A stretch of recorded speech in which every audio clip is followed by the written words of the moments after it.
नमस्कार आप सबका। मैं मीनू आप सबका स्वागत करती हूँ मेरे अंश डिवाइन चैनल में। मेरे पास एक कमेंट आया था कि जो सुसाइड करते हैं क्या उनकी आत्मा भटकती है। इनका मेरे पास फ़ोन भी आया था, मेरे रिश्तेदार हैं तो इनका फ़ोन भी आया था कि आप इस पे बताइए। तो आज हम जिस टॉपिक को लेके आए हैं तो वो है, क्या सुसाइड करने के बाद आत्मा भटकती है। मैं आप सबको बता दूं कि सुसाइड करने के बाद कोई भी आत्मा, ज़रूरी नहीं सुसाइड करने वाली ही आत्मा भटके, कोई भी आत्मा भटक सकती है। जो अपने समय पे गया है वो भी भटक सकती है। किसी के साथ कोई हादसा हुआ है वो भी भटक सकता है। कोई भी भटक सकता है और कोई भी आत्मा अटक सकती है। और आगे जाने वाली आत्माओं में सुसाइड वाली आत्माएं भी आगे चली जाती है अपने आत्मा की अगली यात्रा की तरफ।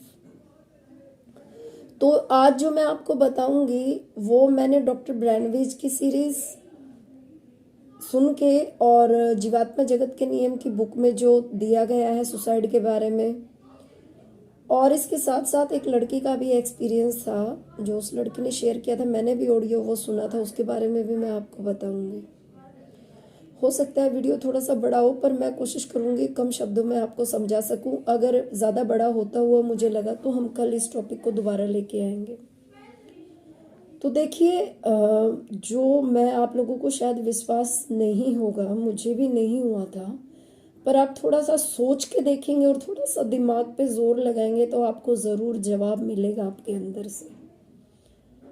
अभी तक इस रास्ते पे चल के, इन किताबों को पढ़ के, ये सब समझने के बाद और सुनने के बाद और देखने के बाद मुझे इतना समझ आया कि जो सुसाइड होता है वो, या कोई किसी को मारता है, वो नेचुरल जो डेथ होती है ना, अपने समय पे जो होती है, मतलब कि प्राकृतिक मौत होती है या प्राकृतिक समय इस दुनिया का जाने का होता है, शरीर खत्म होने का, वो नहीं होता।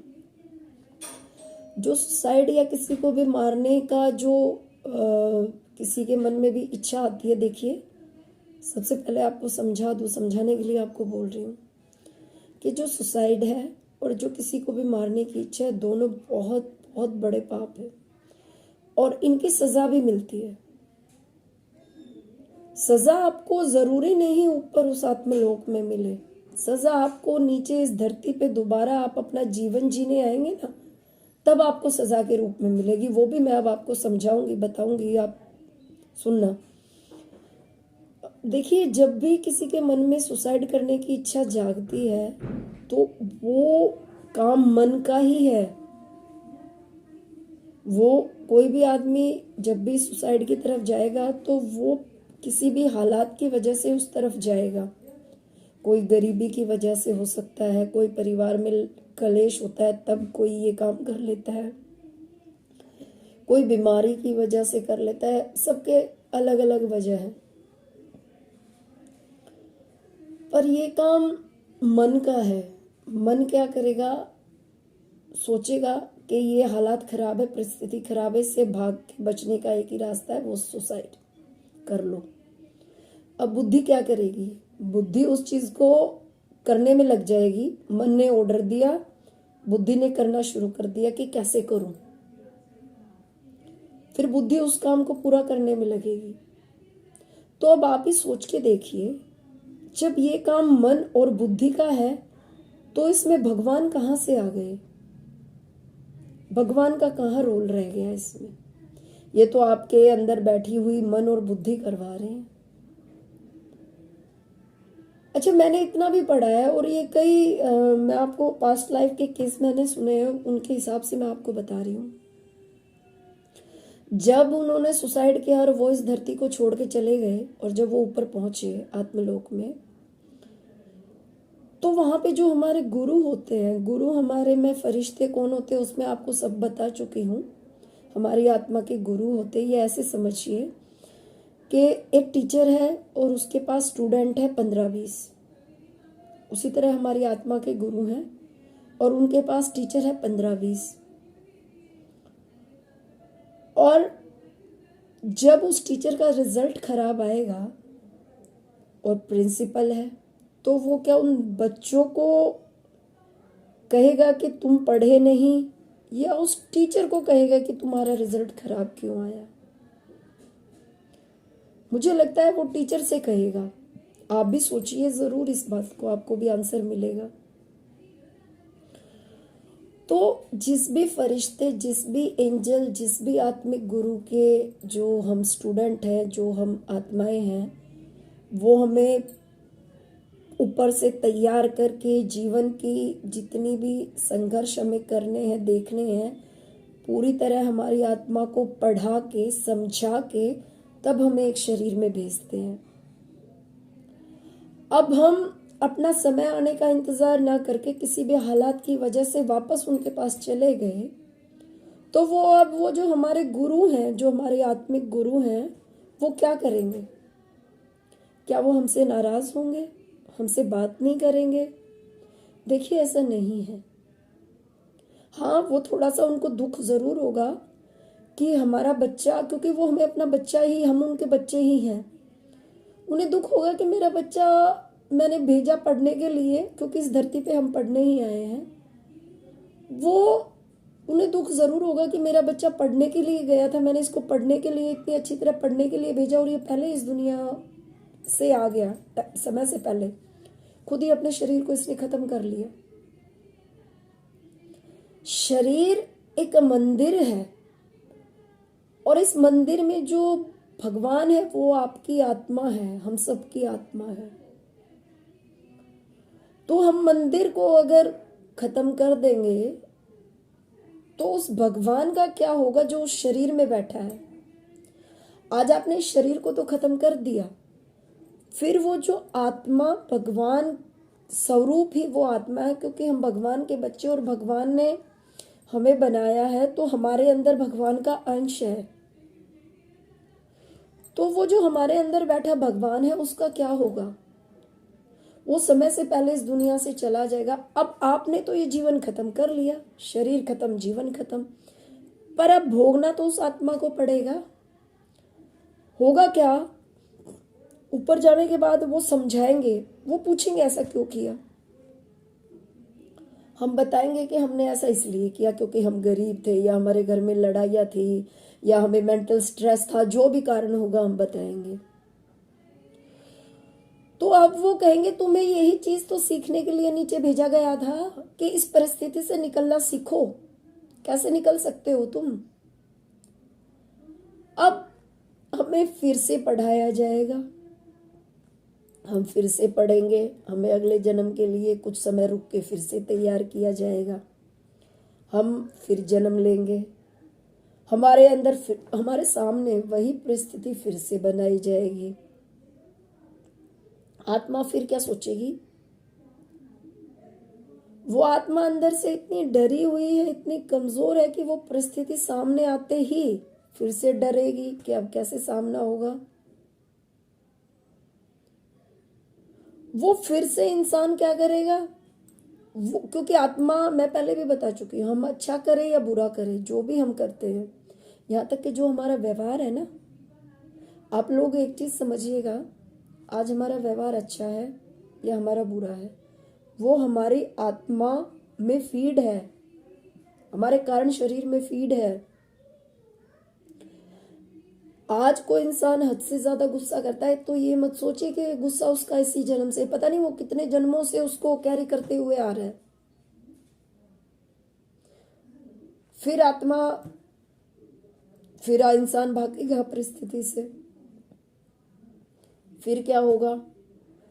फिर वो 1 जन्म ले, 2 जन्म ले, 3 ले, 4 ले, 10 ले, कितने भी ले, जब तक वो उस परिस्थिति का सामना नहीं करेगा ना, उस परिस्थिति से बाहर लड़ना नहीं सीखेगा, और उस मुश्किल से बाहर वो नहीं आना सीखेगा, तैरना नहीं सीखेगा, किसी भी हालात से बार बार जन्म लेता रहेगा, बार बार वो खुद को खत्म करता रहेगा, और बार बार वो इस दुनिया में आएगा और जाएगा। उसको वही हालात का सामना, बल्कि और मुश्किल हालात दिए जाएंगे उसको कि तू अपनी आत्मा को मजबूत कर। तो इसीलिए सुसाइड एक बहुत ही गलत कर्म माना गया है, बहुत गलत कर्म। तो एक चीज और है, आप लोग मानिएगा इस बात को कि भगवान कभी ये नहीं चाहेंगे कोई भी ऐसा करे। हाँ, एक चीज और आप सबके मन में आएगी, क्या भगवान बचा नहीं सकते? अगर कोई इंसान ऐसा कर रहा है, किसी को मार रहा है या खुद मर रहा है, तो भगवान बचा सकते हैं। बहुत दुनिया बचती भी, ऐसी बात नहीं है। पर जो बच जाते हैं वो उनके लिए बहुत अच्छी बात है, बट बहुत से लोग नहीं बचते। होगा क्या? हम भगवान को ब्लेम करेंगे, भगवान चाहते तो बचा सकते थे। पर इंसान के भी स्वतंत्र कर्म होते हैं, उसे भी हालात का सामना करना होता है। अगर वो हालात का सामना खुद नहीं करेगा और वो भी भगवान पे छोड़ देगा, तो फिर बहुत आसान है, क्योंकि भगवान तो आके सफाई देंगे नहीं कि मैंने क्या गलत किया।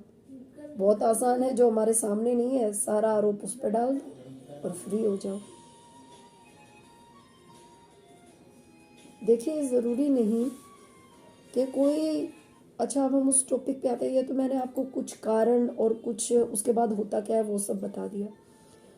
अब जो मेरे से पूछा गया था मैं उसका आंसर दूंगी कि ज़रूरी नहीं कि सुसाइड करने वाले की ही आत्मा भटके। कोई न अपने समय पे गया है, उसकी भी भटक सकती है, और सुसाइड करने वाला भी आगे बढ़ सकता है। मैं एक एग्जाम्पल है मेरे सामने, और ये रियल एग्जाम्पल है, मैं वो आपको बताऊंगी। ये मैंने एक साइकिक है और उनके ही मुंह से सुना हुआ है। वो एक घर किसी ने बनाया था और वो बुजुर्ग थे, और उनका मतलब कि वो घर बनाते बनाते उनका शरीर पूरा हो गया, वो घर में रह नहीं पाए, उनको वो सुख नहीं मिला घर का।